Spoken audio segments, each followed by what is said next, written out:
ನೋಡಕತ್ತಿರಲ್ಲ, ನಾನು ನಿಮ್ಮ ಮನೆ ಮಗಳು ಗೀತಾ ಮಾಡುವ ನಮಸ್ಕಾರಗಳು. ಇವತ್ತು ಒಂದು ಸ್ವೀಟ್ ರೆಸಿಪಿ ಮಾಡಿ ತೋರಿಸ್ತಾ ಇದ್ದೀನಿ. ಅದು ಹೇಗೆ ಮಾಡೋಣ ಅಂತ ನೋಡ್ಕೊಂಬರೋಣ ಬನ್ನಿ. ಇವಾಗ 1 ಕಪ್ಪು ಮೈದಾ ಹಿಟ್ಟು ಹಾಕ್ತಾ ಇದ್ದೀನಿ. ಅದಕ್ಕೆ ರುಚಿಗೆ ತಕ್ಕಷ್ಟು ಉಪ್ಪು, 2 ಸ್ಪೂನ್ ತುಪ್ಪ. ಇದು ಚೆನ್ನಾಗಿ ಮಿಕ್ಸ್ ಮಾಡಬೇಕು.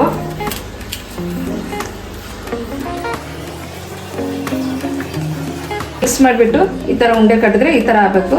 ಆಮೇಲೆ ಸ್ವಲ್ಪ ಸ್ವಲ್ಪ ನೀರು ಹಾಕಿ ಚಪಾತಿ ಹಿಟ್ಟಿನ ಅದಕ್ಕೆ ಕಲಿಸ್ಕೋಬೇಕು.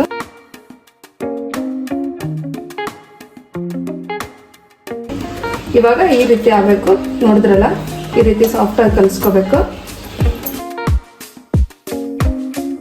ಇವಾಗ ಪಾಕ ಮಾಡೋಕ್ಕೆ ಒಂದು ಪಾತ್ರೆ ಇಟ್ಕೊತಾ ಇದ್ದೀನಿ. ಈ ಬಟ್ಲಿಂದ ಹಿಟ್ಟು ತೊಗೊಂಡಿದ್ನಲ್ಲ, ಅದೇ 1 ಕಪ್ಪಿಂದ ಸಕ್ಕರೆ ತೊಗೋಬೇಕು. ಸಕ್ಕರೆ ಹಾಕ್ತಾ ಇದ್ದೀನಿ. ಅದಕ್ಕೆ ನೀರು ಹಾಕ್ತಾ ಇದ್ದೀನಿ 1 ಕಪ್ಪು.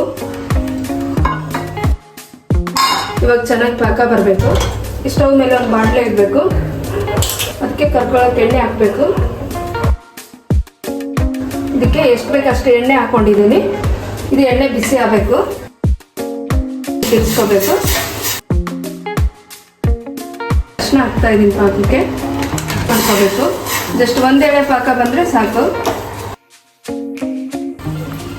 ಈಗ ಆವಾಗಲೇ ಕಲಸಿಟ್ಕೊಂಡಿದ್ನಲ್ಲ ಹಿಟ್ಟು ಚೆನ್ನಾಗಿ ರೆಸ್ಟ್ ಮಾಡೋಕೆ ಬಿಟ್ಟಿದೆ. ಈ ಥರ ಚೆನ್ನಾಗಿ ಸಾಫ್ಟ್ ಆಗಿದೆ.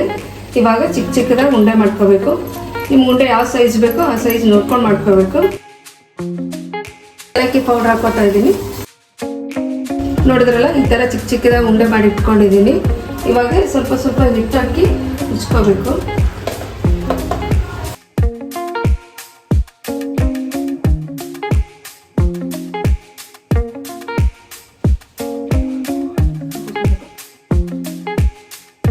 ಇಷ್ಟು 1 ಕಪ್ ಹಿಟ್ಟಿಗೆ ಇಷ್ಟು ಪೂರಿ ಆಗಿದೆ.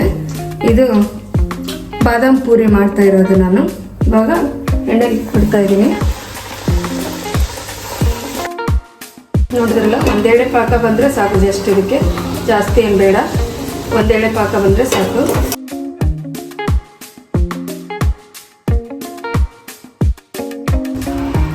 ಇವಾಗ ಪಾಕ ರೆಡಿಯಾಗಿದೆ. ರೆಡಿಯಾಗಿದೆ. ಇವಾಗ ಇದು ಎಣ್ಣೆಲಿ ಒಂದೊಂದಾಗಿ ಬಿಡ್ತಾ ಇದ್ದೀನಿ ನೋಡಿ. ಇದು ಗ್ಯಾಸ್ ಸಿಮ್ಮಲ್ಲೇ ಇಟ್ಕೊಂಡು ಚೆನ್ನಾಗಿ ಫ್ರೈ ಮಾಡ್ಕೋಬೇಕು.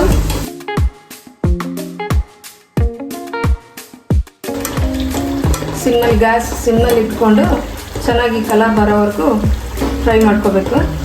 ಆವಾಗಲೇ ಫ್ರೈ ಮಾಡಿ ಇಟ್ಕೊಂಡಿದ್ನಲ್ಲ ಎಣ್ಣೆಲಿ, ಹಾಕ್ದಲ್ಲಿ ಈ ಥರ ಮುಗಿಸ್ಬೇಕು. ನೋಡ್ರಿ, ತೆಗಿಬೇಕು ಒಂದೊಂದಾಗಿ ಹಂಗೆ. ಇವಾಗ ಬಾದಾಮ್ ಪೂರಿ ರೆಡಿ ಆಯಿತು. ಇವಾಗ ಮೇಲೆ ನಾನು ಪಿಸ್ತಾ ಹಾಕ್ತಾ ಇದ್ದೀನಿ. ನೀವು ಬೇಕಿದ್ರೆ ಗೋಡಂಬಿ ಹಾಕೋಬೋದು, ಬಾದಾಮ್ ಹಾಕೋಬೋದು. ಇವಾಗ ಬಾದಾಮ್ ಪೂರಿ ರೆಡಿಯಾಗಿದೆ. ಈ ವಿಡಿಯೋ ನಿಮ್ಗೆ ಇಷ್ಟ ಆದರೆ ಲೈಕ್ ಮಾಡಿ, ಶೇರ್ ಮಾಡಿ, ಸಬ್ಸ್ಕ್ರೈಬ್ ಮಾಡಿ. ಧನ್ಯವಾದಗಳು.